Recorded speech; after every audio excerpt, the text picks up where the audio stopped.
welcome to episode 10 of the Big Baby Daddy Cast. I am your host, Josh Vasquez, joined by my co-hosts, Gio Pacheco. Hello. Manny Santiago. Woo. And Josh Sims. He is calling from Antarctica right now. Apparently, he is dug in deep and he wasn't able to make the video stream. Say what's going on, Mr. J. I'm doing good. I'm in my igloo right now. So tell me about what's going on actually where you are. I know you live up north somewhere. What's the weather like? What's the weather like out there? Let's put it this way. It is cold as hell. I would give anything to be down here with you three assholes right now. And that's just saying a lot. Nah, it's heavy wind, snows all around, and I'm just done with it right now. I'm waiting for it. Just started. So although on the first day he's done. What a quitter.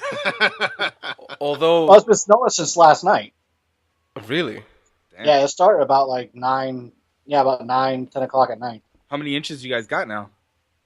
I don't know. I haven't currently checked the news or nothing like that, but it's up to about a good 7 inches at least.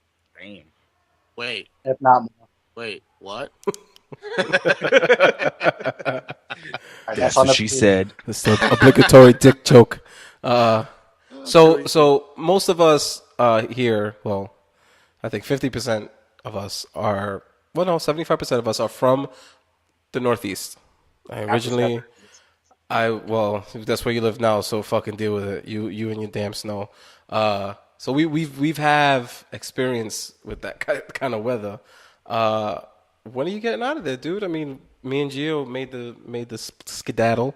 When do you think about coming down south with us assholes, as you say?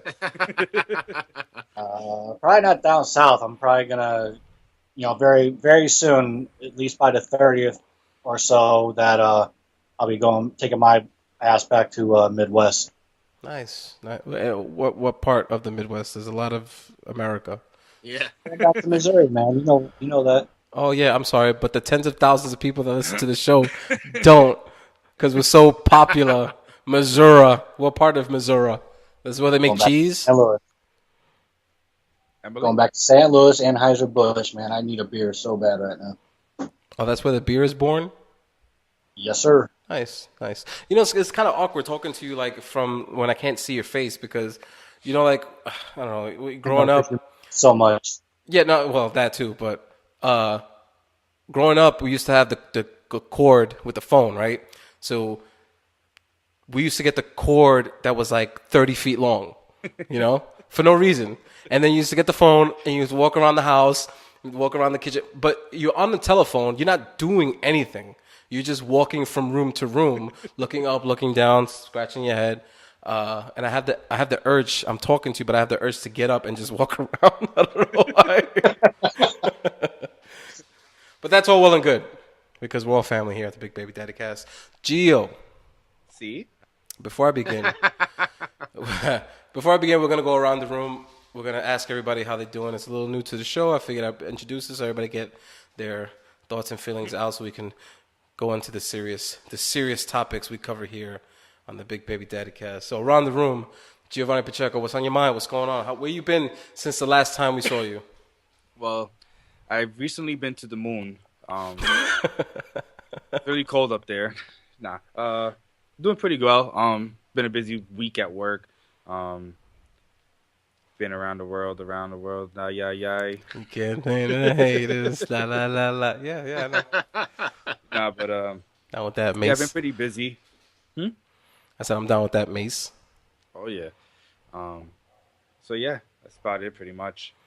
That was good. That was very insightful, and it's always a pleasure hearing the stuff that you have to say.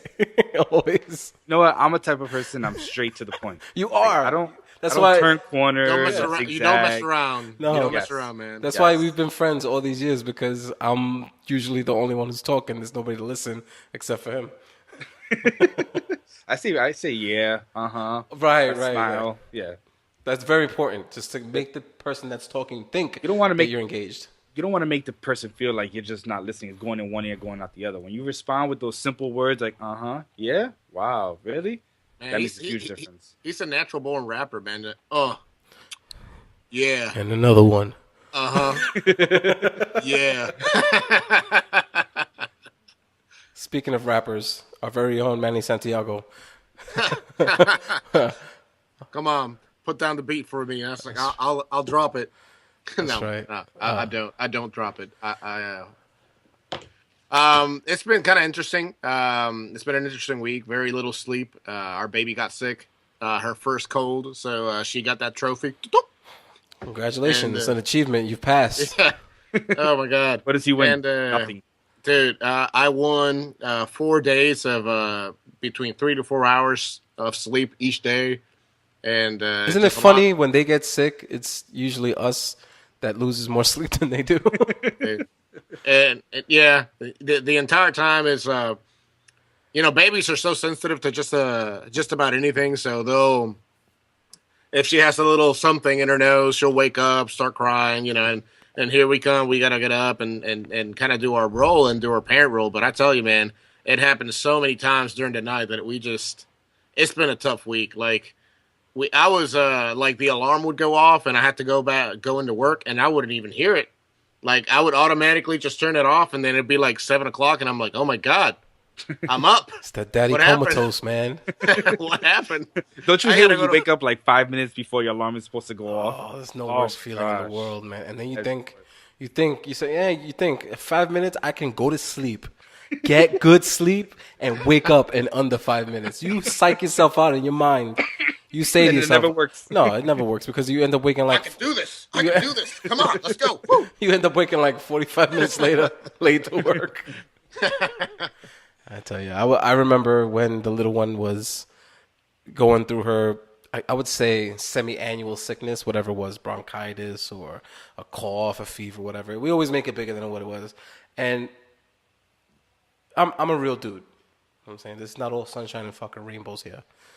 I would just sit there and let her cry for a little bit, Because I'm like, she's tiny.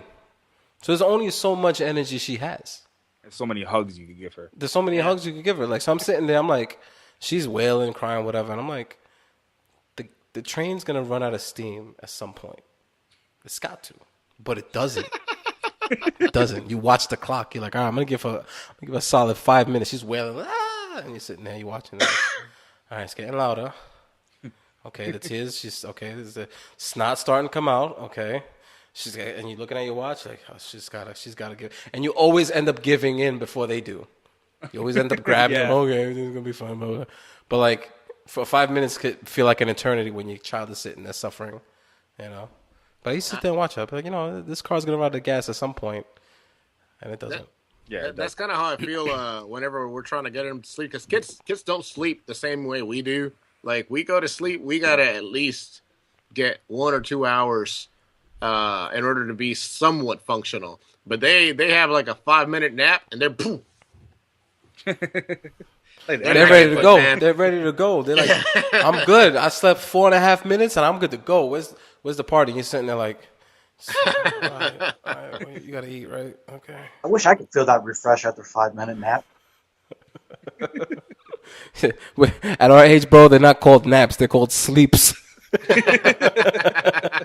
Don't even say that shit. The N-word. No more. That's my N-word. Don't say nap. Nap don't exist. It's sleep. I'm going to go take a sleep real quick. You mind? Real quick means like 7 hours. Go into a coma. That's it. Instantly. I used to have trouble going to sleep, but now, not no more.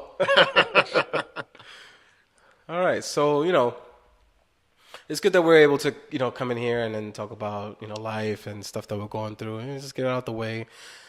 Because sometimes, you don't have outlet. So this is your outlet. I'm your psychologist for the evening. Oh, Dr. Vasquez. Dr. Vasquez, Master of Space and Time.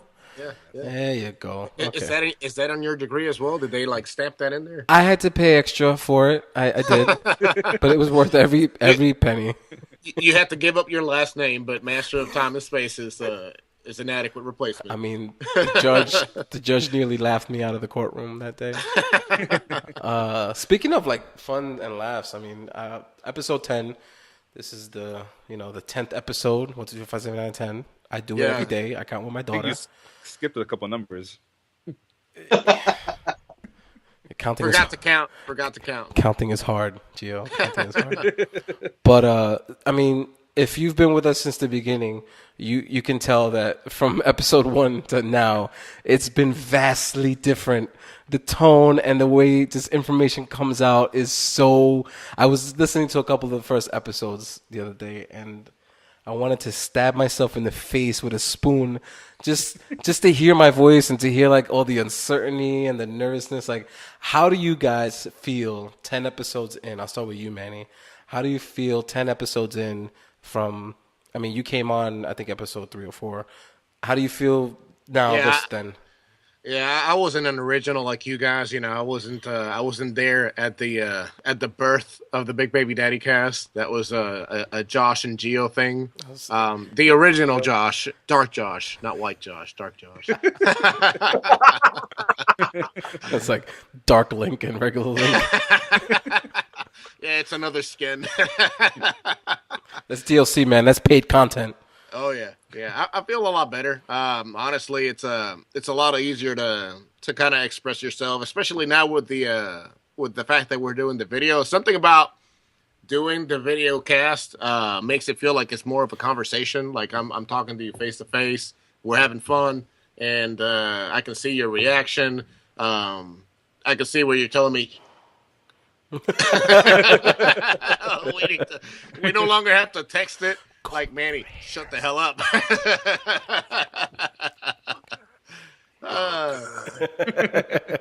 But it's definitely a lot better. A lot better than the first couple episodes we did. So I like it. I feel a lot more confident too. Sweet. What about you, Josh? You've been this is your second episode. How do you feel moving forward? Are you still nervous? You don't talk much, which is fucking great. But how do you feel so far? Well, first, get your facts straight. This is my third. Okay. I told you counting's hard. Counting is hard. I told you this shit already. You knew. But no, going back, because I actually listened to episode 8, just earlier today actually, and I was like, oh my god, I'm thinking to myself, yeah, I deserve to be punched in the face for this one. And then when we did the last one, episode 9, it's getting a little more, a decent more flow to it, and hopefully it carries over with this one and, more after that. Because like how Manny said, I wasn't with you guys when you first came up with the idea. I remember you asked me a long time ago, but I just didn't have, the equipment nor the time to do it. But yeah, I feel like it's coming, it's coming all together relatively quick.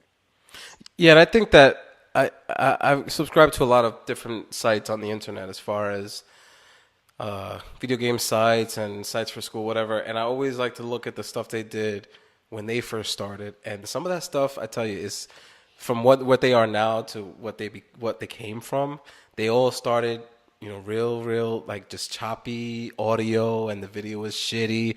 But you could tell that they were into it. Like their streams were like 3-4 hours long. I mean, and then they just kind of like brought everything in and zeroed in on exactly the things that they wanted to talk about.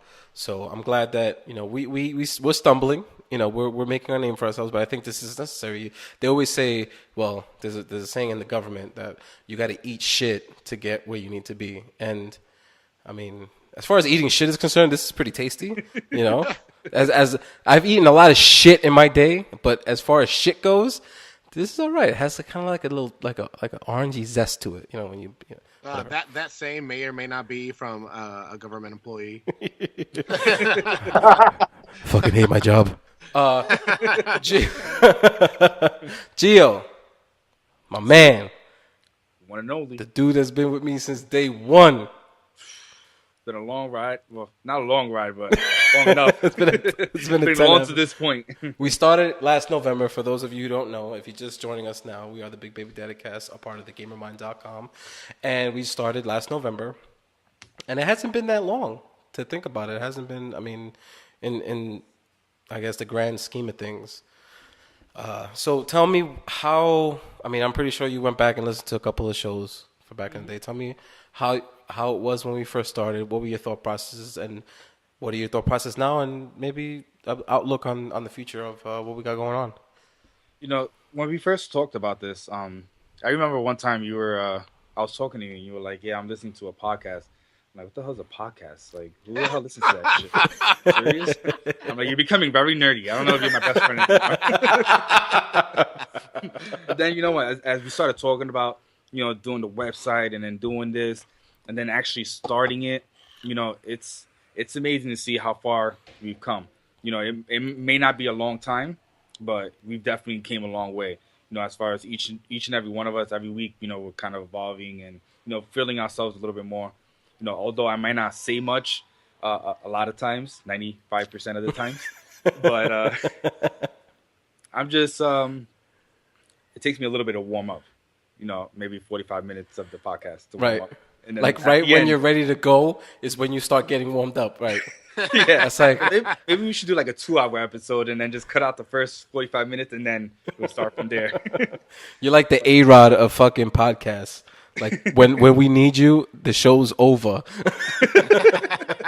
You know what? I'm still there. You're still there. You're still there, right? He's like the '50s dad. Like Hit's trying to get some words out of his dad. Like, Dad, just tell me how you feel.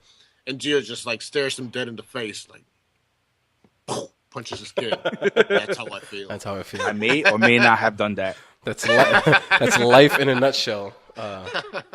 I think that so the website and the internet is just a blank canvas. This is like almost like a new world for us. So we have to figure out where we fit, almost like in this new medium. We have to figure out what our personalities are. We have to figure out what our drives are, motivations. So I noticed that, like, as you guys listened to early in the show, in the beginning of the show with the skit that me and Gio did, that's fun to do for us. I mean, we get in there, we it's like a 20, 30-minute thing, and we bouncing ideas back and forth off each other. That's fun for us. So we're having fun, you're entertained, and that's pretty much, like, if I could do this for a living, like, if this was my job, if I got paid for this shit, I would fucking love it. It's great because I'm hanging out with my best friends, we're doing stuff and talking about stuff that we like to talk about, and, we're kind of almost, I can speak for myself, I'm kind of finding my own kind of flow in this whole thing, because we can go anywhere from here. We can go 0 to 100, and where we fall in that spectrum is pretty much how this website is going to come into its own. So I think it's pretty cool. Exactly. And, I think from where we started to now, like, we're going in the right direction. We're not, just same type of material, same type of, quality. Every week or so we're, upping it a little bit, and just trying to be more unique and add shit that you guys have probably never heard of before or what you thought you would like to hear. And now, we can provide that. Yeah, and I think we have the necessary capabilities now to provide that content for you guys. So to plug in what you guys did at the beginning, like how long did it like take you guys to come up with the skit at the beginning? Was this something you guys were like thinking about for a while? What was the thought process behind this? So I've always wanted to do my favorite parts of like TV shows back in the day was like the bumper. Like it's like a 2 to 5 minute skit before like the finale, like before the main attraction. Kind of like when you go into a movie theater, you see like the previews for the new movies coming out. Sometimes those are really interesting. You'll sit there and like see 5 or 7 movie trailers, and you'll be like, out of like 5 or 7 of them, you'll be like, I want to see 6 of them. Oh, that looks cool. I want to see that because it gets you like amped up for what's to come. So like. Yeah. I mean, I put these little skits together. My whole thought process is get a bunch of video game characters that normally wouldn't interact and just, fuck around, see what they would say in our fucked up imaginations, what kind of conversations they would have. So I wrote these skits like months ago, but we never really got around to it until like, we were all basically capable of doing it. Yesterday's skit took about 14 to 15 takes. And as we were doing it, we kept adding stuff and taking stuff out and reformulating like the whole narration of it, and it was pretty funny to do it. But holy shit, G, it took like 14 to 15 tries. It definitely did. And the worst ones were when you're like right there at the end and you just have like a brain fart and you just freaking get tongue twisted and just forget. Oh, that's the worst. Like being voiceover people. That's a hard job. Like for people who do like voiceovers for like cartoons and shit, that's not easy. You gotta come up with, first of all, you gotta come up with a freaking accent. Which, by the way, Sonic has a southern drawl for no reason at all. All Gio was like, it's like, I don't know, it just came out. I was like, all right, fucking go with it, dude. Like all of a sudden, fucking Sonic was from South Texas. It's the man who's talking. Yeah. I'm actually shocked with that character. You didn't try to use it like, that I can't pronounce his last name, but the guy from, the old Micro Machine commercial, how he used to talk so fast. Oh, the dude that did, he was on, I know, yeah, he John M. something. I can't pronounce it, though. yeah, he talked really fast and he was talking like this all the time. And he was like, it was a lot like in the 90s, that guy, he was on like, what was that show with, one of the characters' name was Six. Blossom. He was one of the characters on that show. He just talked really, I think, I don't know. The auctioneers. Yeah, basically, or the people that do like the horse racing. Yeah. Yeah, but it was always it was a little Italian guy with a mustache. It was always the same dude. Got a loud ass voice. Yeah. I Yeah. could definitely not do that. No, because some of the stuff, the majority of the takes that were messed up were basically just fumbling on your words, trying to read something, add an accent, and do emotion. That's voice actors. I give it to you. You guys are doing it up. Speaking of things that make you think, that's a bad segue. That made no sense. But fuck it. Well, just keep going. Just keep going. Keep thinking about it. Keep thinking about it. Thinking, that's a thing. You do it. I do it. Gio does not do it. No, not at all. It's too hard. I'm not a multitasker. So this is the Big Baby Daddy Cast. We like talking about video games, right? Video games. Okay, video games. Let's talk about them. Yep. So our nostalgia portion of the podcast, video cast, whatever we got going on here, is basically video games back in the day that made you think, or video games that were either too hard at the time for you to figure out.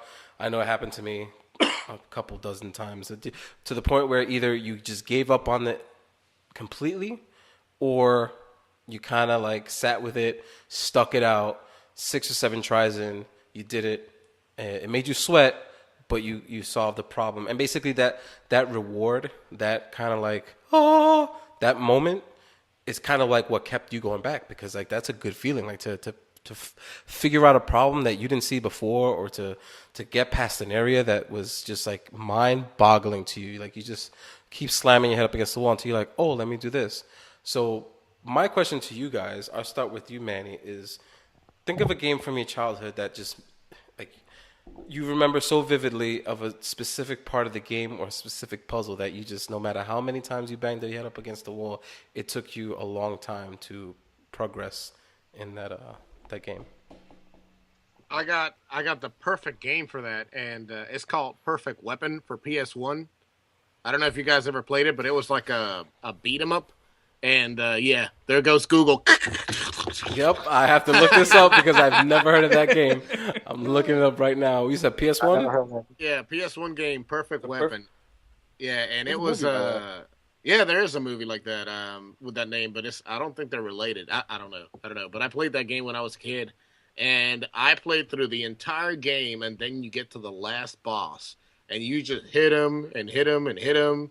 And he takes, he just doesn't go down. And you're like, God damn it, what do I have to do? And then more enemies keep coming out, and you like beat them. And then he comes in, like he's squared up, bald, just like coming up to you. And you're like, okay, I'm hitting him, I'm giving everything I got. He's still not falling. So I never figured out what the hell you have to do to actually beat him. Like, how in a game, it's like, oh, there's this switch you hit. He gets hit with this thing. He gets debilitated, and then I couldn't find anything. I couldn't find a damn thing. It was just like it's like a step process to where you probably have to hit something, get the shield down, put a couple bullets in him, and then just rinse and repeat. Yeah, or like I don't know if you guys ever played Dead Space. The monster that you could never kill. All you had to do was just like fire him up in the with the back spoilers. If you never played Dead Space, it's too late now. You wait. Should have a spoiler disclaimer at the bottom. Yeah, Yeah, you wait for him to get lined up with the spaceship turbines, and then you burn him up. Well, I was Right. looking for something like that. I could never find anything. I could never beat that game, and that game took me forever to So, get to the very end. so I'm looking at this game now, and it kind of reminds me of like it looks like it has tank controls. You got this one character; it's the third person perspective. It Yep, kind of reminds me of Resident Evil. It has that kind of like when you get it to a part of is. the screen, it kind of like changes the background Yep, to where it's like a almost like a painted on background that you're walking on, like a background type thing. yep. And it's very blocky. Oh, I got PlayStation. Oh. Anyway, but it looks pretty. It looks pretty straightforward. It is a beat 'em up, but Yeah, yeah, yeah, you're kind of moving around like you would in a Resident Evil type game. yeah. Hey, by the way, where's Gio? Do you see him? There he is. Oh, Hey, sorry. welcome back. How you doing? I didn't realize how far I was leaning back. I got a little too comfortable. Thanks, Manny, for stitching me out, jerk. But yeah, I could never beat that game, man. I've never gone, and this is in a time where I didn't have internet, so I couldn't like go to Google and go to GameFAQs.com or something, and then see how the hell to beat this guy. I never figured it, and to this day, I don't want to do it because I'm a completionist, so it's gonna make me want to buy the game for PS1 and then try it again, and I just don't have that kind Well, of time. think about it this way. I mean, this has happened to me a lot of the times before, to where when I'm young, I know plenty of games that I couldn't beat back in the day. When I revisit them now, knowing the game mechanics and how things have evolved, I can apply those game mechanics that I've learned throughout the years to the games that I couldn't pass before. And your motor skills get better. You're more aware of your surroundings, and there's things that kind of pop out in the game world that you can see now that you didn't see back then because you were just too naive to do so. And I think that if you were to go back to this game, you probably would be able to beat it without going to GameFAQs or any kind of thing like that. I don't know, man. Have you ever tried playing another game that has tank controls? Like I tried playing, yeah. I tried playing Resident Evil 2 again, and I can't get past that first section when you first start and you got to get to the gun shop. I can't even make it there. Oh, and it's like you're out in the street, right? And you Yeah, gotta like navigate. Yeah. I can't even make it there. Like all the zombies are in the way. I'm like, how the hell was I able to do this without wasting any ammo? Because It's like, you know why? I'm gonna tell you why. Because Resident Evil fucked us up when we were kids, and I gotta tell you why right now.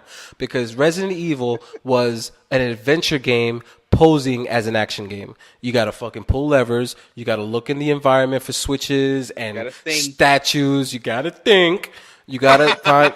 And if you stop to shoot or unload all your 14 pistol ammo in one zombie, you are playing the game wrong. You need to run. And the game doesn't tell you that. They say, hey, here's a zombie game. You can think, oh, yeah, zombies. I played House of the Dead.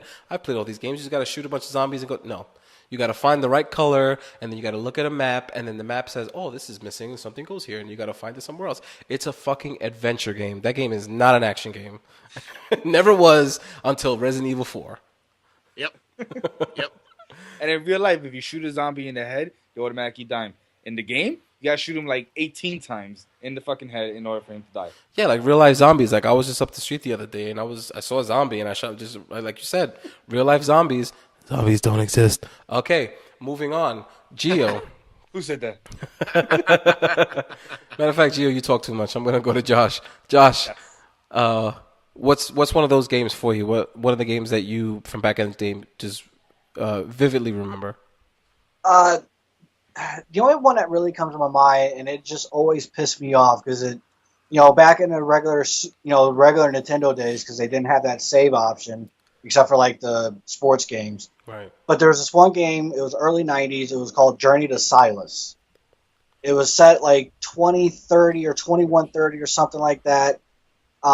If forgive me if I'm wrong. I'm trying to really go off the tip of my head here with this, but it was basically like a post-apocalyptic. Excuse me. Whoa. Yeah, that type of time. frame. Talking's hard. I know. Just like numbers are hard. Trying to think and talk is hard, but that type of time frame. There was like a third world war or something. Everything was laid to waste, and it was kind of like a one man one man guy fighting all these robots. So it was kind of like it almost felt like a weird ass version of Terminator. So But basically, anyway, I'm looking at it now, and it kind of reminds me of Contra. You're moving to the right, you got a gun, it looks like a power meter, and then you got a G meter, and you're moving to the right, and you're just shooting all these robots. Kind of look like the robots from like the Terminator or something like that. yeah. You got a G meter, like you shoot a bunch of G's, like Nah, you got a G meter, son. You be walking you be like, turn into yo, you yo, turn into son, Geo. I'm a G. Nah, that was That's a horrible. special. I And should it never was do that like again. always at the, I always end up having to turn it off roughly at the same part. I could never get past. I can't remember how many levels it was, but I don't think I ever got past the third fucking level, and it was just always pissing me off.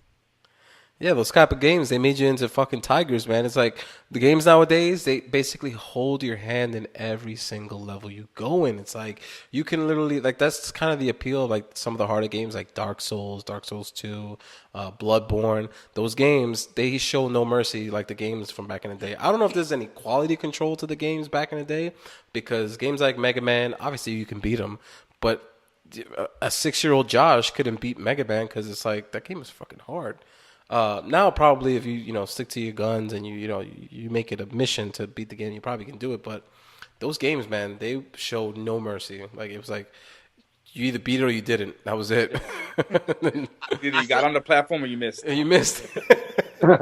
I still think that even games like Bloodborne are not as challenging as games back then. It's like if you try to play through the original Ninja Gaiden, and then you try to compare it to like playing through Bloodborne. Like in Bloodborne, you could try like if you are somebody that's just hard headed and is just going to continue playing, you're going to beat it eventually. You know what I mean? With Ninja Gaiden, if you just don't have the skills to do that, you're never going to beat it. You have to practice so much and be so good at it, and it's different. It's definitely different now. I definitely agree. I definitely agree. But think about it. The only reason why they made games a lot easier is to appeal to a bigger crowd. Because otherwise, people back then probably never played games because they were like, "Oh, this is too hard. Sorry, boom, you don't got time for this." Like, think about our position now. We never would have played games, and it's like, "Oh, what's my son playing? Let me see what it is." And then all you do is die. It's like, I don't got time for this. So what about you, G? What's one of those games that you just slammed your head up against the wall to, and you just couldn't get past it? For me, I think it's gonna be Resident Evil 3 Nemesis. I thought you were gonna say Code Veronica for a Yeah, second. yeah, but I would have lost Everybody the bet. talked about Code Veronica. Every time I talk about it, I get like this twitch, and I get bad nightmares. Like so, I just stay away from it now. But I remember growing up, a friend of mine's had Resident Evil 3 Nemesis, and after he beat the game, there's like this mini game at the end where you have to get from one location to another location, and you only can pick like things like 3 different people, and they give you like a certain amount of different ammo for each person, and you can only use that stuff in order to get to the other side. And for the life of me, I've never been able to beat it. I recently downloaded it a few months ago, tried it again, still can't beat the shit. Wow. And it's ridiculous. So you're telling me like the inventory management stuff was kind of hard for you to grasp? Yeah, because it's just like so many different options that you could do, and then when you try so many of them, and it still leads to the same outcome, or you got the big ass nemesis chasing you. I'm like a little girl. Like I'll scream every time I see him, and like I'll drop my controller and freak out for a second there. But yeah, like I'm gonna give it a shot because now that I'm thinking about it, I'm getting a little motivated. But I'm just dreading having to fight that nemesis. He's a scary freaking guy. Yeah, that kind of brings me to like some of the points where if I'm like hopping through YouTube and I'm seeing people do like speed runs of games, or they're playing through some games I used to play back in the day. Like there was this game. It's called James Pond for the Sega Genesis, and James Pond was I don't know if you've ever played it. But basically, you were James Bond, but in fish form. Yeah. How is that possible? Yeah, right? I gotta Google this. You have to Google it and just watch the shit. It's pretty funny. I think I happened upon that game by complete accident. I think they were selling it like a garage sale or whatever. But the game had like this kind of twist to it, to where it was like, oh yeah, it's a game about a fish, and you got to swim around, and you got to clog all these spilling oil tanks, and you got to save some fish or whatever. So it's like that twist where it's like, oh, save the environment, yada yada yada. You're a fish. But the game's control, I don't know if it was the controls or the fact that I was just like not smart enough. Like I just the third level was when they just like they ramped up the shitometer, and they were like, listen, you're on a time limit. Not only do you have to do all this shit that we're telling you to do, but you have to like, it's basically a memorization test. Like you got to know where to go. Like you have to know, okay, you got to start with the farthest part, then you got to work your way backward. They don't tell you that.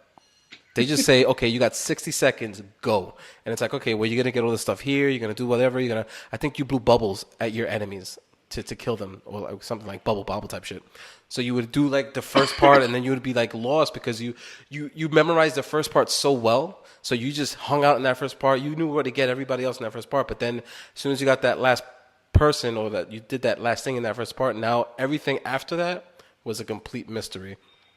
So you'd waste your time every single go around with the first 5 or 6 things, but then when you got that 6th thing and you were moving on to the second one, you've never seen the 7th one before. So you just like, and I just threw the game away. It's like one of those games. I used to do this a lot. Whenever I got frustrated at a game, I used to take my pillow. I used to scream inside my pillow. Oh my god, I still do that. Oh, so you're a pillow biter. I am a pillow biter from birth. Like, because you couldn't, like, imagine if you didn't have the pillow, you would just sit there screaming like a. Your parents would come in here like, what the hell are you doing? And it'd be like real late at night or really early in the morning, like you get your ass whipped. So to get that frustration out, I couldn't punch walls because I'd probably break my arm or something. Just screaming in the pillow. Did you ever get the tears to come out? Like I get mad sometimes, and like I start getting teary. Because I just want to, like, smash everything. No, that never happened to me because I'm not a complete bitch. So...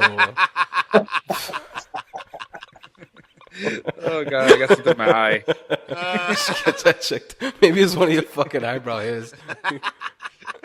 Yo, if eyebrow hairs were currency, I'd be working for you. Or that. Okay, that was pretty legit. So, speaking of Mr. Eyebrows, Mr. Eyebrows has written an article for us. It's on the site. It's called The Good Old Days. It's one of the featured articles right now at thegamermind.com. And I wanted to talk a little bit about it to promote it, obviously, and to get Gio's insights on his motivations for writing it. So, Gio, are you ready? See? No. For those of you who don't speak Spanish, he said no. So, tell me, what was your motivation for? I mean, you have, like we talked about it earlier in the show, you have an entire playground, which is the internet, to get your thoughts and feelings out there. What was your specific motivation for writing this article? I think pretty much I just wanted to. It was a good way for me to research for this article, because it got me to think, like, you know, how much games have gone from when I was young and I was playing them all the time to what it is today, and just how much has it evolved. And it's a lot of people don't really sit down and think about that. Like, you know, oh yeah, I used to play that game. But when you really sit there and you think about like how the game was graphic wise, how much fun you had, if you hated it, and then you see how much, like, if you was to play it again today, and the difference between those type of games and the games you play now, it to me is mind-boggling. And I thought this was gonna be a a good way for me to express my personal feelings and thoughts on it. Yeah, I mean, we've already touched upon that topic early in the show, to where, you know, I mean, Manny and playing Resident Evil is a perfect example. As video games progressed throughout the years, the controlling of characters and movement within an environment have gotten so tight to where, if you were to go back to some of the games that we used to play, maybe not so much the side scrolling, because I was just run to the right and kill everything in sight, but kind of like that middle, you know, N64, PlayStation, even kind of the Dreamcast era, to where you had a 3D plane and people were still trying to figure out how to make the character move efficiently, to where you're not fighting the controls so much as you're fighting the characters and the stuff in your environment. So let's say, for example, if you had a time machine, You know, knowing what you know today, what's some of the advice that you would give to your 15-year-old self? Because 15 was kind of like that PlayStation, Xbox type of deal. Like, what, you know, to prepare your 15-year-old self for the technology. Because you do touch on technology in your article as far as cell phones Yeah. are concerned. So what would you tell, 15-year-old no eyebrow Geo? You hear that? Pretty much, I would definitely tell him, when you can't beat a game, don't get teary eyed, don't cry, because Josh in the future is gonna tell millions and millions of people that are watching this about that. No, but I I specifically called definitely. you a bitch. Just put that out there. Well, I was leaving that part out, but Okay. since you want to freaking emphasize it, Not in a derogatory sense. I'm not saying it in like a bad way. I'm just saying that, some people, like cheese on their hamburgers. I'm just saying. That doesn't make any sense, but go ahead. so yeah, I pretty much tell him, just take your time,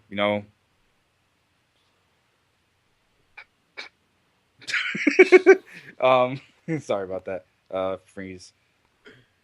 Yeah, that's pretty much it. Just take Don't your yell, time. don't scream. So man. you've got access to the DeLorean. You got access to that stupid phone booth. You've got access to time-bending technology. And the one thing that you're going to tell your 15-year-old self is to take his time? Yeah. Man. What am I gonna tell him? The fucking lottery numbers? Yeah. Hell yeah! Oh, man. Can you just do me the favor after the show? Just put Back to the Future on and just watch it. Just the first one. Change the courses of history. Anyway, I don't even know if I can continue. Anyway, it's just yeah. We gotta build Geo a fucking DeLorean. So I don't even know if I should ask you this question because I think I know the answer. Geo, are you excited about where technology will go within your lifetime? Absolutely. Hopefully, we don't invent the fucking time machine. Yeah, hopefully. No, but I think it to see how it's gone from back then to now. I think right now is gonna feel like when you were younger and how you felt like when things were starting to come out. You're just gonna get that same feeling. It's just like a big cycle. You're gonna be excited. You really don't know what to expect.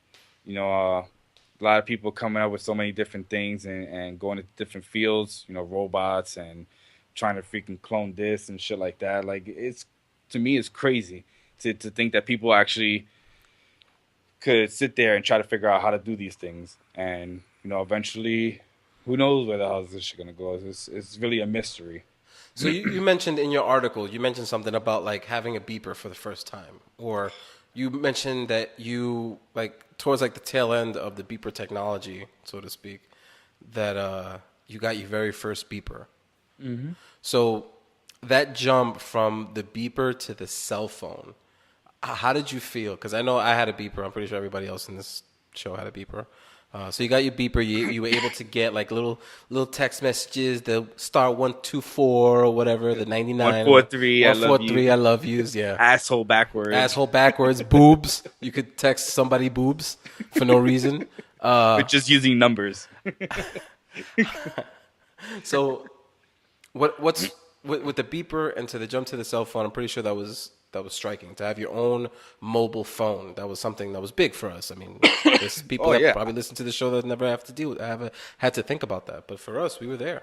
Yeah, absolutely. Like I can remember when I was younger and prior to getting my own beeper, I used to use my mom's phone and it was like a Nokia. Like it wasn't no flip thing, no touch screen. Like hell no. Like the only game it had on it was Snake. And I thought that was the freaking best game in the whole wide world. Oh, I thought we were gonna take it back to the Zach Morris phone. We had the big. I was thinking that too. Grabbed it with two hands. Like, yeah. And it had the antenna. You have to, it had the antenna, and you have to put the earpiece, and when you were going to talk, you bring it up, and then you put it back in. So yeah, pretty much. So to see where after I got my first beeper, a few years later, I got my own cell phone, and to see, from back then everything was flip phone pretty much, or you had the little two-way pagers, right, where you're able to send each other like pretty much like emails and stuff. I thought that was pretty cool, and I think they should try to bring that back a little, just a little bit more modern and you know pretty fun. I'm gonna Actually, kickstart the return of the T-Mobile Sidekick because I love everybody that damn wanted a phone. psychic. Remember, I had two of them. I had the original and I had the XL. they came I had back the with it for a XL little too. while, T-Mobile, and then like I don't know where they just discontinued it. Yeah, it was a touchscreen. It didn't do very well, but I love that phone. Yeah, it was badass. So Gio, thinking about where you came from with technology, what do you think? How is it that you're doing it with your kids? And are you kind of? I remember you talked about introducing games from classic to nowadays as being a possibility. Is that something you're doing with your kid, where you're like, well, you're not gonna get a cell phone at this age because I didn't have it, or like how is it that you do with your kid for that aspect? And I'm curious to see how I'll do as well, but I wanted to see like your kid's a little bit older and he could probably have a cell phone, but does he have one? Right now, no. My daughter has one. Didn't get it from me. If it was my choice, I probably wouldn't give her one. Cause you gotta think about it. Like nowadays, kids, everybody has a freaking cell phone. Like nobody sits there and tries to call people or write or something. And it's all to me. It's just it's taking their time away from family time. It's taking their time away from their studies. When I first gave my daughter a cell phone, like maybe 2 years ago, you could see the difference between when she didn't have a cell phone and she was doing really good in school to when she got a cell phone. It kind of like drastically started dropping because she was too more focused on phone and talking to her friends rather than doing homework and stuff. Um, Now I try to stay away from it. I want him to focus on school as much as possible, and it's only a few more years. My daughter's 17. She just got accepted to her first college, Nice. so we're really excited about that. My son, he's about to go into high school, so if he thinks middle school was tough, he has no idea what's coming for him. Mm-hmm. So it's just I got to really be on top of them, and I try to use it as maybe a reward. Like okay, like if you do good from this time to this time, who knows? Maybe I will get you a cell phone. We'll give it a shot. But you got to really, you got to give me something in order to get something in return. So basically, it's like a twofold thing to where you can like dangle the carrot in front of them and say, "Listen, you want this? You can have it, but you gotta prove your worth." I Yeah, think it sounds mean, but that's what they want. For us, it was video games. Like you want this yeah. video game, you got to do good in school. I think that us as parents and us as adults are like the worst examples of this because leave your house tomorrow without your cell phone. And You think would of the drive back. anxiety. You would get to work late by not having his cell phone. And then you say to yourself like, oh, if I don't have my cell phone at work, then oh my God, my kids, or God forbid something happens. Yes, it's a faster way for you to get in contact with your family, but what did you do before that? You know what I'm saying? So I think that we're being coddled as society with all this technology, and I'm glad you wrote that article because, like you said, we're not seeing each other anymore. We're not interacting with each other. I haven't written a letter since I was in prison, and that was It's a almost joke. like they're making That was a joke. technology It was- like oh, a necessity. Oh. yeah. Sorry. Go ahead. What's it at? It's gone. That moment passed. Society is almost making it like it's a necessity. You have to have technology in order to function in today's world, and it really shouldn't be like that. I think people just need to kind of like not depend on it 100% of their day. I definitely agree. I love this picture that my dad posted on Facebook. It was so funny. It was all this big family just visiting this grandmother, and then everybody's just sitting in the sofa just playing with their phone, and then the grandmother doesn't have a phone, so she's just sitting in in one of her chairs, and she's looking at everybody, and then the caption is "Thanks for visiting, assholes."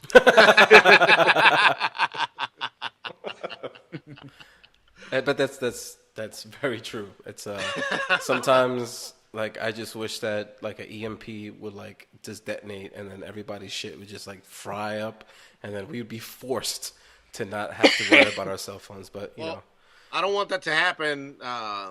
I want at least for people to listen to our show, so the EMP after the release of this show is okay. Yeah, no, yeah, right, absolutely right. That's why saying if you watch the EMP, you won't be able to play video games anymore. So that we would actually be kind of canceled out. All right. It was a bad idea. Fuck you guys. Jesus. Just you get the point. The key word of this discussion is think.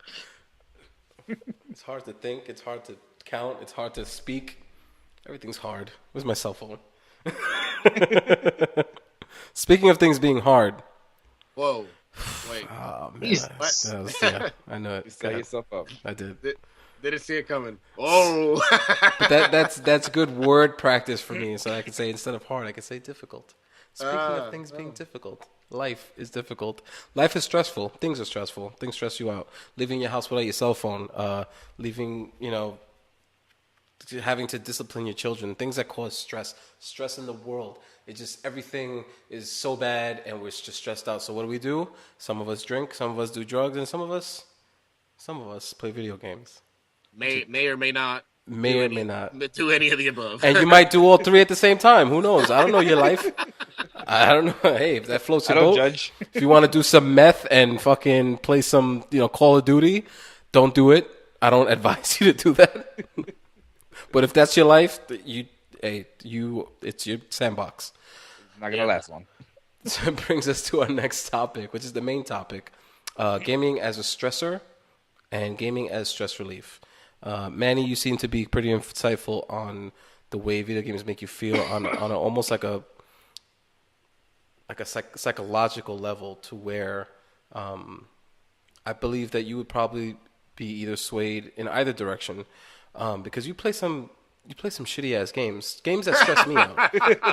So Just looking at the pictures on Google stressed me out. What's your take on this? What's your take on gaming as a stressor or gaming as a stress relief, or both? What are your thoughts on this?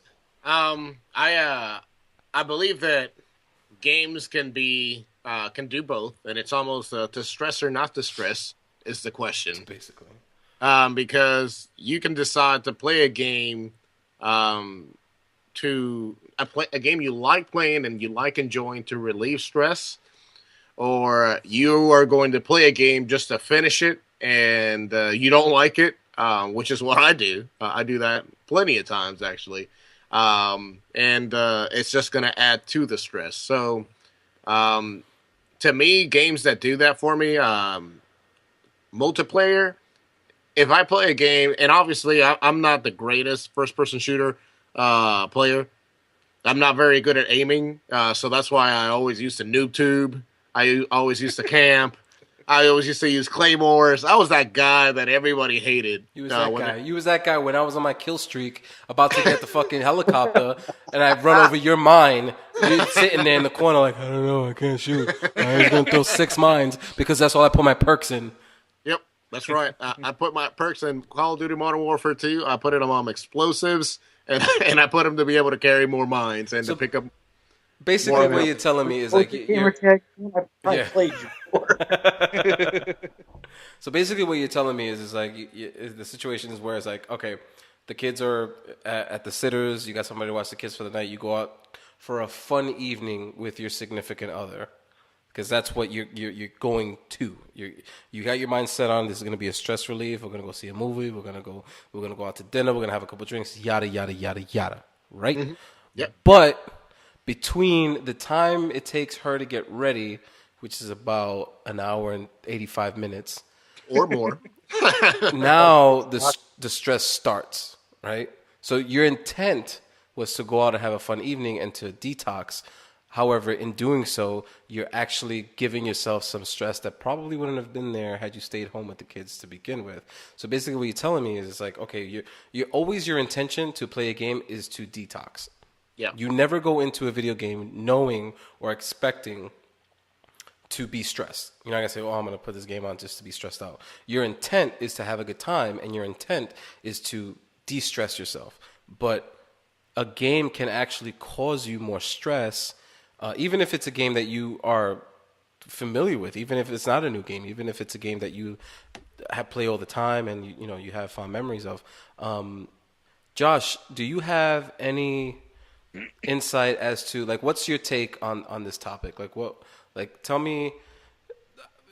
I've known you a long time, and I know that you use gaming as primarily as a stress relief. I think everybody does, but how does it work for you? And how long does it take for you to actually get into a game, being back from work or just finish fighting with your wife or you got to punish your kids? How long does it take for you to like start to detox, and how does it work for you? Uh, well, it depends. From the time I got home, a lot of time, 9 times out of 10, they weren't ever home or nothing like that. So, I would go up, take a shower, be like, all right, cool. So, all right, screw it. So I'll just go ahead and pop in a game.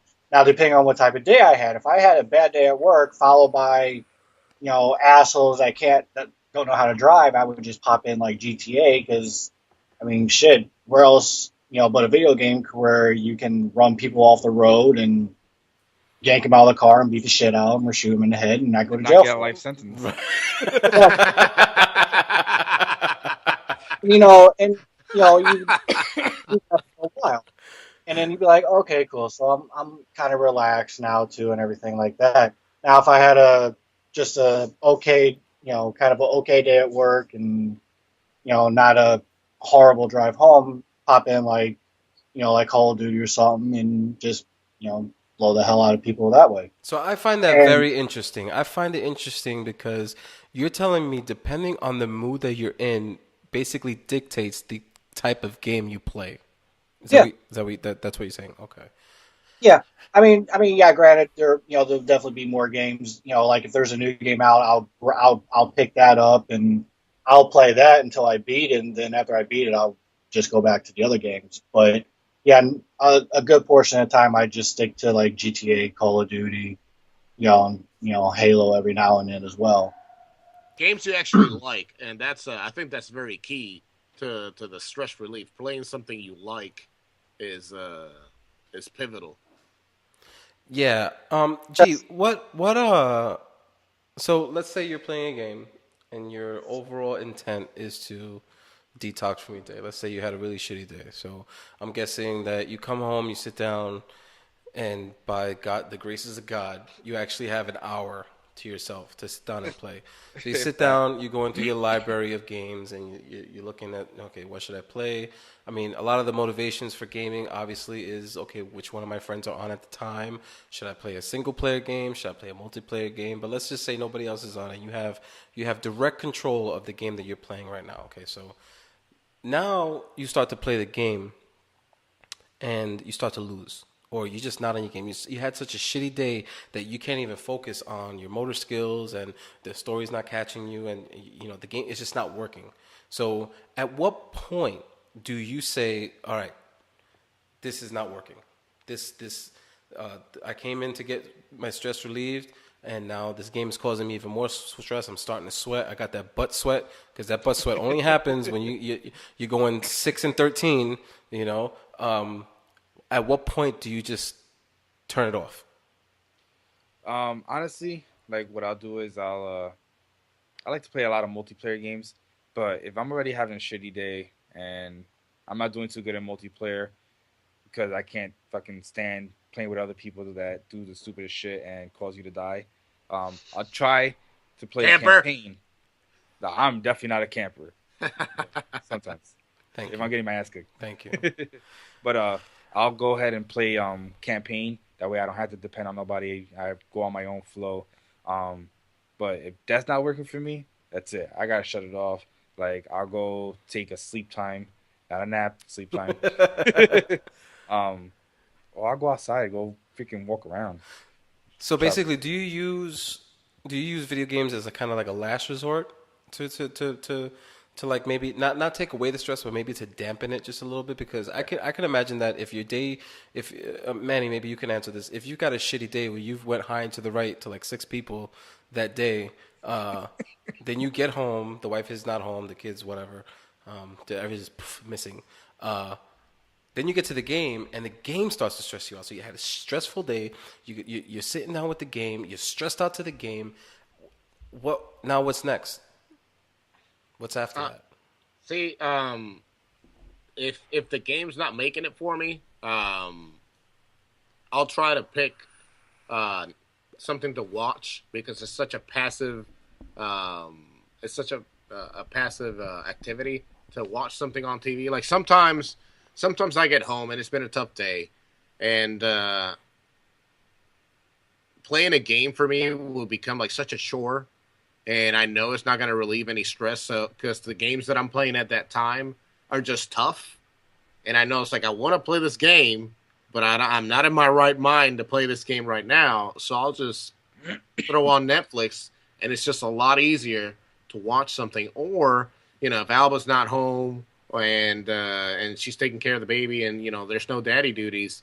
Most of the times I'll just go out and exercise and go for a run or call my buddy and play some tennis. Just do something else that I have a lot more control of, and I know, hey, if I do this activity right now, I know I'm going to have a really good time. But with a game like, hey, if I put on this multiplayer right now, it can go either way. I can have a really good time, or I can have a really bad time, and it's just going to be shitty. And as a parent, and I think we've talked a lot about this in this show, when you have a certain allotment of time and you're trying to figure out where to spend it, that's a big decision, and even that decision in and of itself is going to stress you out. Like trying to pick what to do with your free time is a little stressful because you're trying to make sure that whatever decision you make, because these moments don't come very often. And I feel like you waste more time thinking about what you want to do than doing what you want to do. Yep. Absolutely. Yep. And a lot of times what I do is I have a DVR, so if I'm watching, they're giving two shows I want to watch, or two movies, I'll record one and won't watch it probably for weeks. But that day that I come home and the games is not working for me, I'll go ahead and go through the list of movies that I recorded and just pop one of those in and just chill out. So the reason why I brought this topic up was because a lot of the people out there that are listening to the show might see video games as a form of stress release or stress relief. And then oftentimes what happens is that the games that we play usually end up being one of the primary causes of our stress. And I want to put this out there. It's like if you go into a video game thinking that you're going to be detoxed every time, it's not going to happen. And this is why it's very important to not view video games as the end all be all. It shouldn't be that my video game habit or my video game passion will always bring me to the opposite side of the storm. It's not, but it's okay to think that. It's okay to know that. I'm gonna jump into Halo. I'm gonna see if Geo's on. Oh, is Geo on? Okay, cool. We've lost 5 games in a row, and it's okay to say, you know what, G, it's not working for me today. I had a bad day. This stressed me out. I'm gonna go outside. I'm gonna go for a run. It's okay to think that way. Just because the game didn't put you in the state that you wanted to, or the place that you wanted to be in beforehand, it's not the end of the world. It's okay to think that way. And it's happened to us. It has. I mean, It's happened to me quite a bit of times where I'm playing. I'm I'm going maybe 5-18. I'm just like, you know what? I'm not feeling it today, and I tell whoever I'm playing with, I'm out, guys. yeah, no, that's entirely accurate. So yeah, I think it's very important for us to as parents and as gamers to understand that video games, they might be the answer sometimes, but they're not the answer all the time. And it's okay to turn the game off and maybe spend some time with your kids, or go out for a walk, or do some activity that would probably, like Manny said, you would have way more control over, that definitively that's going to put you in the right mood, whether it's having a sleep, playing fucking tennis with your hair, or going into the bathroom for 45 minutes like Josh does. Hey, I was gonna add something to this, because think about what we're saying right now, and think of what we would have said 10, 15 years ago, where we were like, oh, I'm going to play this game, and even if you're getting stressed out, all you do is you would have continued playing, and you would have gotten so mad that you would have been yelling at walls, biting your pillow, breaking controls. Ooh, I went through some controllers. So just think about how far we've made it as adults, because this is the part of self control that we didn't have when we were kids. And if you see your kids now, they're going through that right now. It's really tough for a kid to say, "Oh, but I want to play," even if it's costing them stress. Even if like they're playing a fighting game and they're getting their ass kicked because they want to play it in the hardest setting because they're hard headed.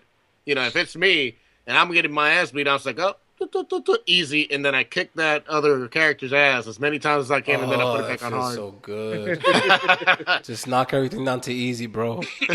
That will work 100% of the time. Make you feel like you're the Season best. for it. Like they're like waiting like 6 or 7 frames before they even throw a punch. That's awesome. So that's pretty cool. So right quick, we're gonna do a little round the table on this. So each of you think of the most stressful game that you can think of, and think of a game that's takes away the most amount of stress. It could be a game that you played years ago. It could be a game that you play now. Real quick, Josh, what's the most stressful game you've ever played?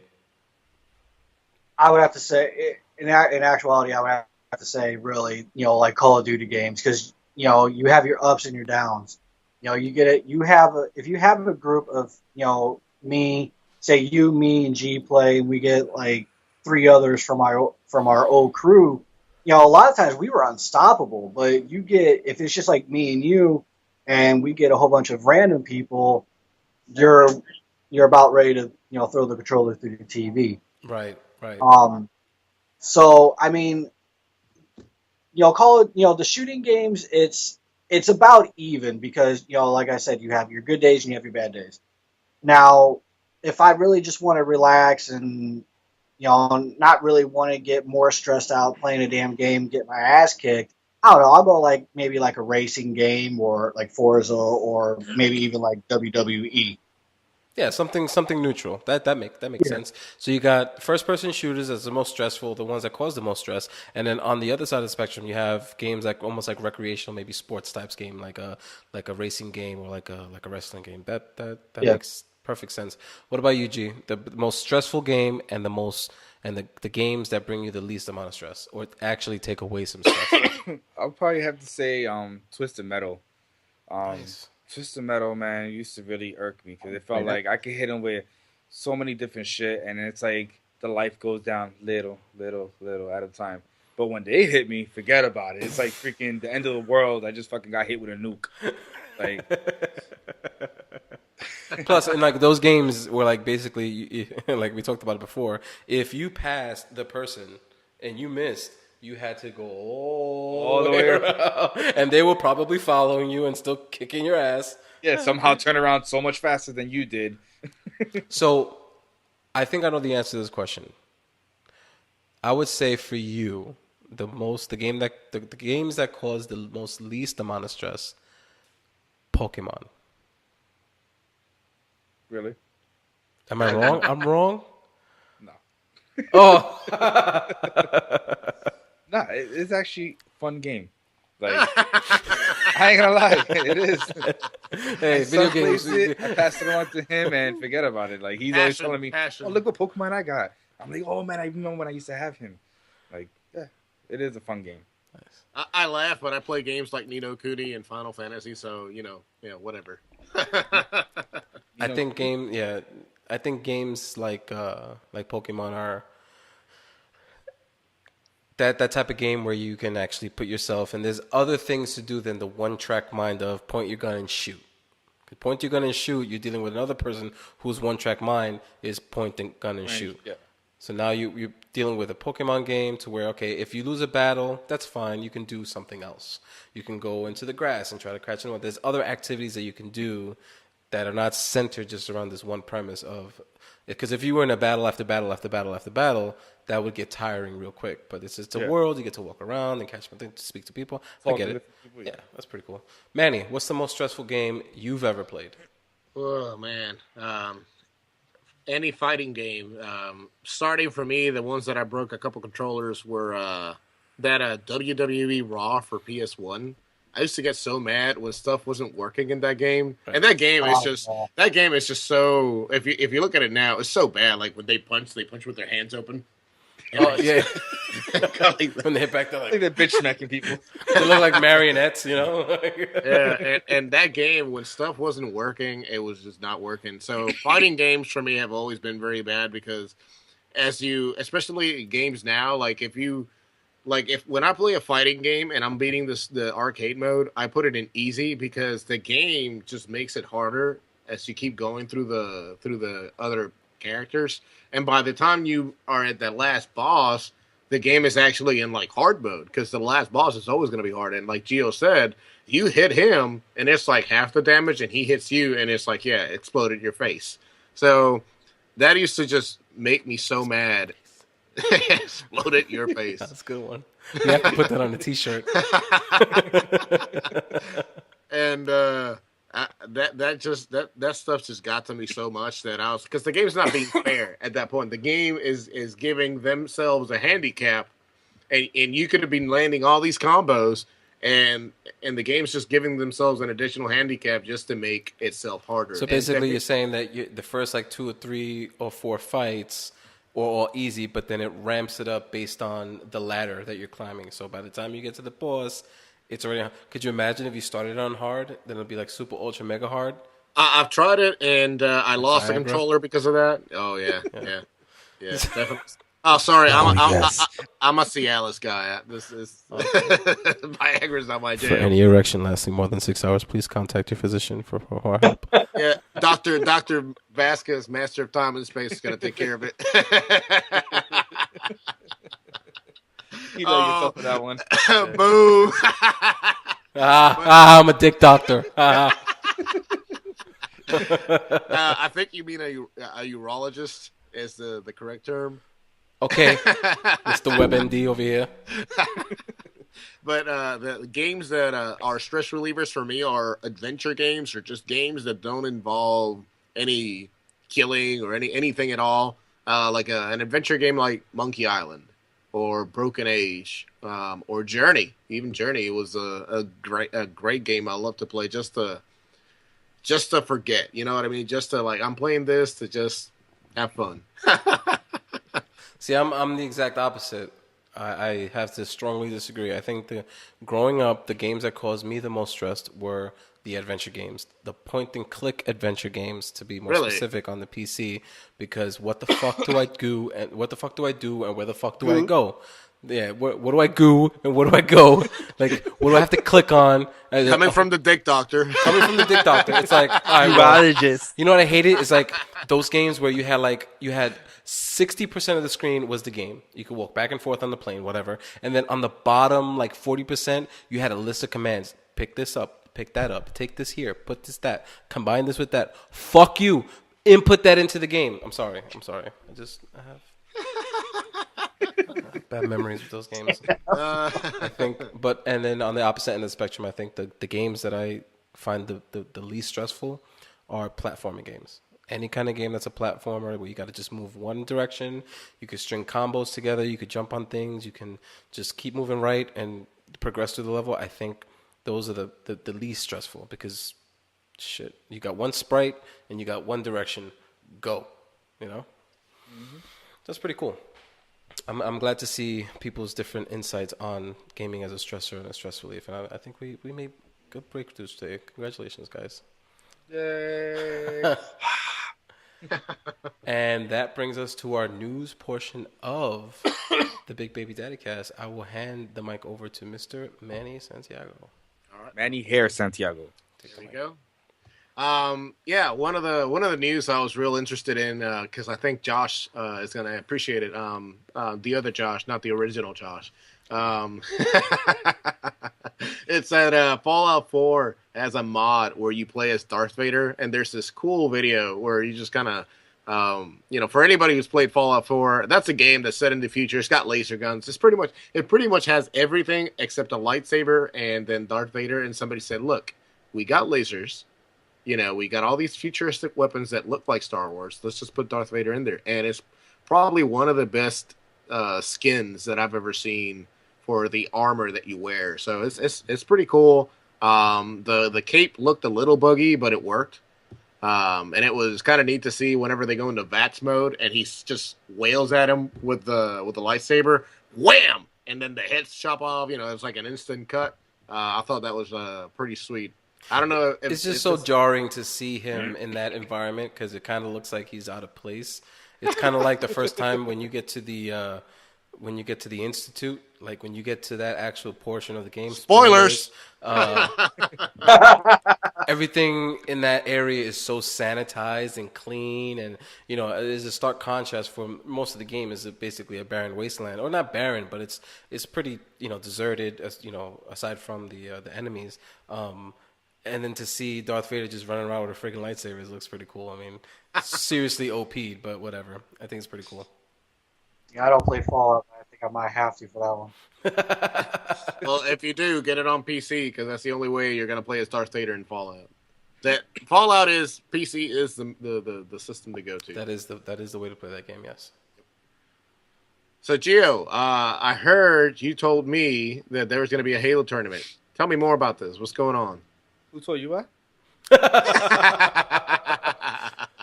We have breaking news from our own Giovanni Pacheco. So apparently, this year they're gonna have they kind of do it every year where they do a Halo Championship kind of series, where a group of people throughout the weeks they slowly get eliminated until there's one champion. Apparently, it is going to be taking place in March of this year. Sweet. What's the price? Hold on. I'm trying to open it up, but apparently my computer is outdated. Well, why are you trying to find out the price there? Normally, a lot of these places have a lot of the games. They don't usually host the tournaments. Like people have the venues and they put on the tournaments themselves, using as the game as the major hook. But I think when they're sponsored by the actual developers or they're sponsored by the actual people that make the game, they kind of turn out a little better, and the prize pools are a little bit more lucrative because they're promoting the game. They want people to come, and if you hear that there's a prize pool of like I don't know $500,000, and you think that you're okay at the game, that'll give you more of an incentive to want to play the game more, buy the game. I think it's a pretty good thing. That whole esports thing is getting really popular now. Speaking of esports, ESPN has just recently launched their answer to esports on their end of the esports realm. Also, this comes hot on the tails of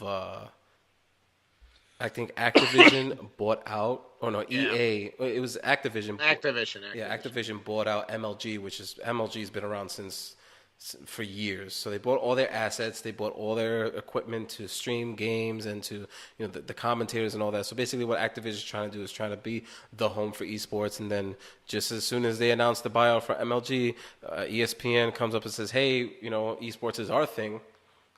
So I think it's a win-win for everybody. I mean, they win because they're getting their name out there as far as, whoever is the grandfather of esports. We win too because a lot of these other companies are putting money into competitive gaming. And it doesn't have to be first-person shooters. I mean, the majority of esports-related content is games like Dota, games like League of Legends, games basically in that realm, MOBAs. So I think it's pretty cool. Yeah, it's actually the prizes go for anywhere for up to $30,000 in prize money. That's for the winners. It's really not that bad. It's actually a correction. I thought it was within a few weeks, but it's actually a 3-day competition. It's going to be taking place in the Gaming Shack at the X Games Aspen Festival Village. It's actually the first time ever that they're going to be doing that out there. So it's pretty interesting. The competition is going to be from January 28th to the 31st. So I'm sure they'll probably have it live online so we could check it out and see what type of people are badass at the game. And I think that if you have never done so, I think that you should probably try to watch some of these esports competitions. Maybe not something as complex as Dota or League of Legends, because there's some things on. I mean, I've played those games, and those games are tough to crack. I mean, even as a player on the non-competitive side, those games are really hard to get into and really hard to maintain. But if you go into something like watching like maybe a Street Fighter competition or like a Mortal Kombat joint, something like that, where you can see, okay, I have a health bar. I have 2 health bars. I have 2 characters. I know what's going on. I can physically see. Like if you watch a baseball game, you know what's going on. So if you want to start out by watching something like a Street Fighter competition or a Mortal Kombat competition, I think that's a good place for you to start and just catch a couple of YouTube it, and it's pretty fun to watch because you get into it. Like the crowd is going crazy. People like they have names for their groups of people that play, and people are using their gamer tags as their names. So it's like you got people that have like Sith Lord 87 and stuff like that, fighting against each other. And it's pretty cool because when people win and you got all this crowd behind you, it's kind of like being in a sports arena. So it's pretty cool. You should check it out. Yeah. And you can see like the way these people, how good they are and how like they kill people in such unique ways. And you just see some outrageous stuff. You might learn something. Like not throwing a grenade at your friends. This guy knows what the fuck is going on. Me? I love sticking my friends. It Yeesh. just happens. So the next Please don't piece stick of me. news, Oh, woo. So the next piece of news that I got is that Mortal Kombat XL is coming. So this is the latest Mortal Kombat game that's going to come out with all the DLC. You know how these editions come out, like this is the definitive edition, the ultra definitive edition, the Fatality ultra definitive. So this is the XL edition. This is what we're getting. And I wanted to ask, did any of you guys play like Mortal Kombat X? I played Mortal Kombat 9. I liked it. It was cool with the X-ray vision, but I'm more of a casual Mortal Kombat player. I've never played it for like the competitive side and all that story stuff. So I will probably pick this one up since it comes with all the DLC in it. They've streamlined a lot of the stuff as far as like the crypt is concerned, and I think that that's a good sell. I mean, if you're getting everything in that bundle that came out, as the game has been out, as far as the DLC's characters are concerned, I think that that's a pretty decent sell. It's kind of like when they came out with the Destiny Game of the Year edition, where it had all the DLC packs in it. It was like $40. That was pretty cool. $37.99. There you go. All right, so the next piece of news that I got is this is a moment of silence for David Bowie and Alec Rittman. They both passed away, and they were really good actors and artists, especially Alan Rickman. He was in Die Hard. I never realized that he was the bad guy in Die Hard until Gio mentioned him. I was like, oh, yeah, I liked him in Die Hard. I was like, wait, you're right. That was that guy. That fell off the building. Yeah. So I need to go get my pickle juice to pour one out for them. But these guys, they both died at the age of 69. And I just wanted to ask you guys, like, what memories do you have from David Bowie and Alec Rittman, like, that you guys care to share? So you kind of stole my story there. I didn't know he was. And funny, I found out that he was the bad guy in Die Hard on Christmas. They were giving the Die Hard, marathon like they always do on Christmas, and I'm watching, and all of a sudden I see young Snape from Harry Potter. I'm like, oh shit. That's his name is Snape, right? Yeah, Snape. Snape kills Dumbledore. Oh, yeah. Spoilers. But yeah, and I'm like seeing this guy, and it's like, yeah, he's I was like, oh shit, and then fucking like a couple weeks later, he's dead. So yeah. That kind of sucks. I never really got into David Bowie. I never listened to his music, so I wouldn't have anything to say on that. I became a really big fan of David Bowie after I saw that movie, The Secret Life of Walter Mitty. When he's about to get on the plane, on the helicopter, and then he starts singing that Ground Control to Major Tom song. Right. Dude, and I love that song. I love that song so much, I sing it to my baby, and she cries, but I keep singing it anyways. So, but yeah. Just don't sing then. Just hug her. Yeah. If you had to choose between the two, I'd say hug her instead of singing to her. All the damage that you're doing to that poor child. She thinks that music is supposed to sound all raspy and out of tune. What about you, Josh? You got any memories from David Bowie or Alec Rickman, like any of their movies or something like that? I I can't remember really any type of song that David Bowie sang. I wasn't really a big fan. The only thing I remember from him really is the skit that Family Guy did, about him. And I'm sorry, I can't remember the guy from the Rolling Stones, Keith Richards. Oh no, that's the guitar player. Shit. Anyway, but anyway, they were playing that USSR song, and they was like, and then Peter Griffin was like, "Yeah, this happened, America. You let it happen, and now we're all sorry for it," or some shit like that. But now the Alan Rickman one, yeah, him falling off of Nakatomi Towers, super slow motion. That was like one of the best things I've ever seen. I was like, oh shit. But yeah, it was really sad to see he died. So these were really good artists. I'm sad to hear about their passing. They just keep fucking dropping like flies, man. It's like every week somebody new is dead. Yeah, And that guy those- from Gilligan's Island, the guy that played Gilligan, he recently just passed away too. No kidding. Jeez, I didn't Yeah. know about that. Oh, I know that. Yeah. I know that Alan Rickman. He was sick. May he rest in peace. Gilligan.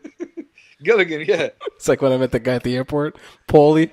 His fucking name is not Paulie, stupid.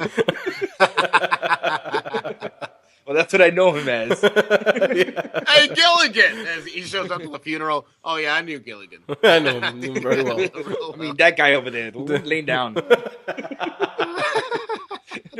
Does he have pants? That's the question. I think that's bullshit that the only person that gets to lay down at a funeral is the dead person. What do you want to do? Take that spot? I'm just saying. Funerals are fucking long. Whatever. Want to have sleep time with them? The show will now transition into the new section of Josh's rants. Yeah. Why can't I lay down in a funeral? There should be fucking beds at funerals. That's it. That's all I'm going to say. Lounge chairs. More than one bed. Let's get that straight. A cot or something. Hammock. So the next news that I got is The Force Awakens. Awesome movie. For me, anyways. Yeah. It crosses $800 million. They crossed their $800 million mark. Now, the only reason why I say this is, it's been overly successful.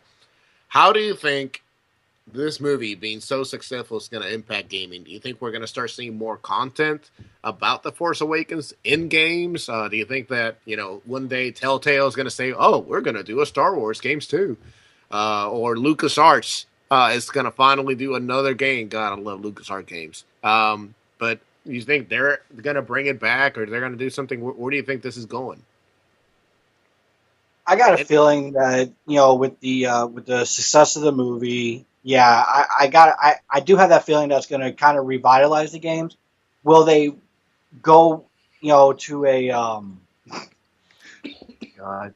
Will they go in depth from the movie? Probably not. They'll probably expand it to like a different era. But no, as far as like from the film, they never really did any type of aside from when PS2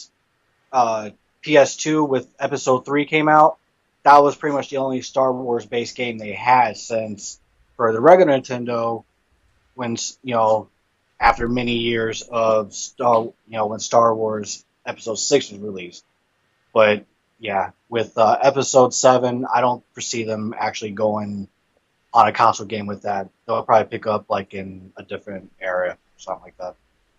Okay, so I kind of hope that this is something that kind of revitalizes the Star Wars, because I like Star Wars games. I like whenever they come up with something new. So I hope this hype that's coming out with The Force Awakens kind of makes it all pick it back up. So, but yeah, that's all I got for the news. Do we have any emails? Yes, we have a email from Yeezy Broski at Gmail, and he is from the Bronx. Yeezy Broski from the Bronx. Yeezy from the Bronx. From the Boogie Down. Sounds like a typical New Yorker. He asked, I'll let you answer this, Josh. What happened? Which one? Which one? The one with the receding hairline. Which one? The one that the Doctor of Mastery in Time Okay, there you go. and Octa, what the Doctor, yeah. Why do you think that video games today are being blamed for violence in our youngs? I don't think video games today have. I don't think this is a new topic. I think this topic has been around for as long as video games have been in production. I think that everybody wants to point the finger at somebody or something for their fault. I mean, you look at places when they get shot up.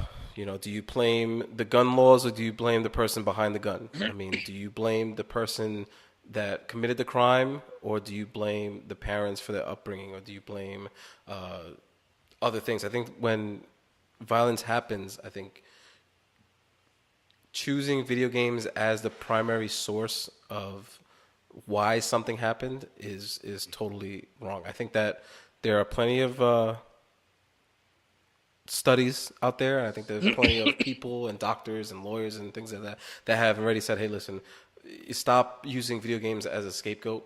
It's not something that's feasible anymore. It's like we've grown past that. We've with the whole fiasco with Mortal Kombat when it first came out. I mean, we talked about it now. We talked about it back then. Mortal Kombat was on the spotlight for video game violence when they came out with the blood and the fatalities. Well, they started it. Yeah, basically, but I think that's easy because it's right in your face. You're not blaming the child who had access to weapons. You're not blaming the parents. To some extent. Exactly. You're blaming the video game that he played to de-stress himself, or you blaming the media. I think that if it wasn't video games, it's going to be something else. It'll be violent movies. It'll be violent content on the internet.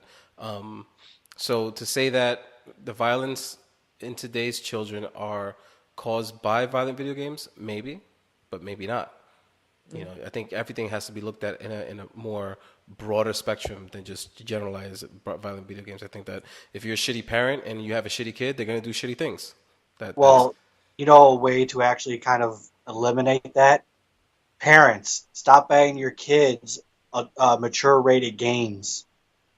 Yeah, there you go. Yeah. There's ratings on these things for a reason.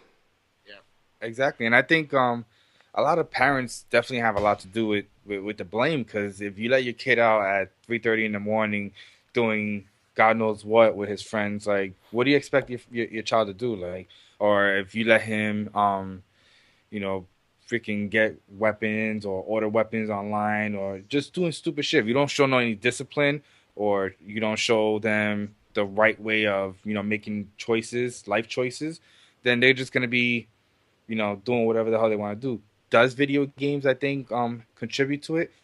Maybe a small percentage. Maybe I think it opens up their imagination to, try to mimic what they see in video games. But it all starts in the household. It all starts with parents, and they need to be on top of their children and, know what they're doing at all times in order for them to, live a better non-criminal life. I think by the time a child gets to a point where he's looking at video games from possible motivation on what to do to his enemies or to how to shoot up a school, I think it's too late. I think it's far too late for that child to be persuaded otherwise. I think that video games are just... I'm sorry. What's funny? What's funny? You want to add something to the class, Gio? No, I'm doing a podcast. There you go. How about this is a serious topic. It is serious. Yeah. I don't know what the hell. Stop I'm laughing. saying. Why is there a lamp walking around behind you, Josh? I just saw a lamp. Look on the floor. That's not a lamp. That's my dog. Oh. Wow. We need to like have an intervention on, like, we need to just give you pictures of lamps and dogs, and we need to give you a test. All I see is the top of a lamp. It looked like a lamp, and it's just walking behind you. I'm like, what the fuck? You got like ghosts in your house? This is what happens when you get old, ladies and gentlemen. You start to see dogs that look like lamps.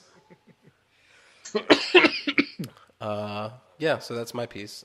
Video games are not the fucking... Stop pointing the fingers at video games and stop pointing the fingers at your damn self. Take care of your kids. Do the right thing. Hug them. And that's all I have for emails. All those emails? Wow, that was Yeah, rough. so we have time for today, unfortunately. Next week, I'll be sure to read a few more. Hey, Gio, how can Yes. people send emails to the Big Baby Daddy Cast? You can send them on the internet. Now, if you guys have any emails, you can go to our website at thegamermind.com. You could as well send them through the DaddyCast at thegamermind.com as well. We also have a Twitter page. We have an Instagram page. Be sure to check it out. We normally put stuff on a regular basis. So that's going to be at thegamermind_ for both the Twitter page as well as the Instagram page. Leave us a comment if you have any questions, or if you would like to hear something that you want us to talk about. Feel free to give us your insight, and we'll gladly talk about it in our next podcast. Awesome. So before we go, do we have any alibis from Manny or Josh? Last minute comments, thoughts, concerns. Okay. Well, the only thing I'm going to comment on, I'm just glad the snow actually finally stopped. Nice. Now you can make snow angels. Now you can go pick it up.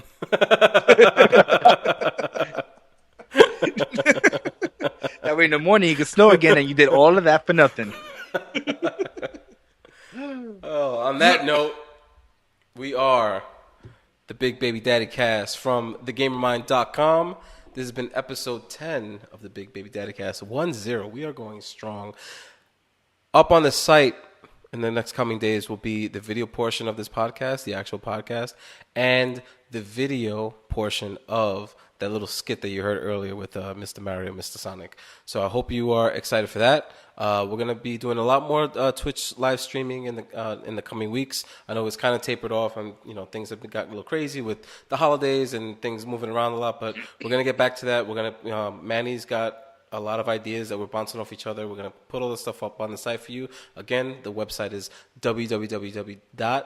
That was too many W's. I gotta stop doing that. It's like I'm a fun over here. All those W. You know how many W's. Counting's hard. Anyway, thegamermind.com. You can catch us at thegamermind_ on our Twitter, Instagram, like Gio said. And thoughts, comments, concerns, questions, whatever you guys got, you want to curse us out, do it. We accept all that stuff. So, that being said, I'm your host, Josh. I'm Gio. This is Manny. I'm Jay. Take care. Keep gaming.